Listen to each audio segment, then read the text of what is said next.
နီရဲ့အမကိုပါထုတ်ပေးပြီးသွားပြီငါအလဲပဲကြံတော့ရဲ့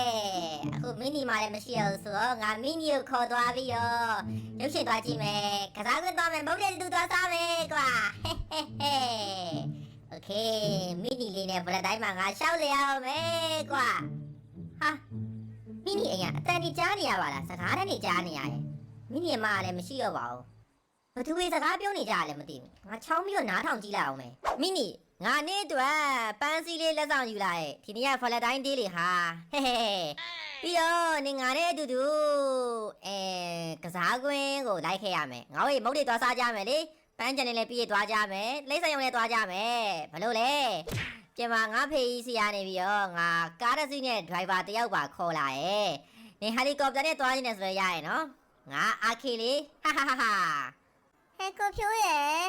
နေရောက်လာအစင်တင်မယ်အချိန်ကြိုက်ပဲဟဲ့အခုလေ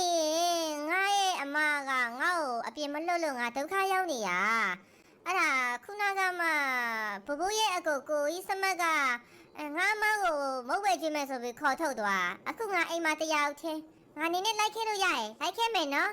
ငါအတွက်ပန်းစည်းလေးကိုလည်းငါလက်ခံပေးပါမယ်ကျေးဇူးပါဟဲ့ဟုတ်ပြီမင်းကြီးဒါဆိုရင်ငါတို့ရေဒီနေ့ဗလက်တိုင်းနေ့မှာတူတူရှောက်လေကြရအောင်ဟာဟာဟာဟာဟာအော်မိမိတော့နေ့တော့ကြိုးစားလိုက်ရတာဟာညကိုပြောတော့ပါသွားပြီဘူဘူ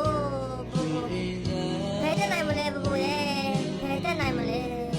ဗလက်တိုင်းနေ့မှာ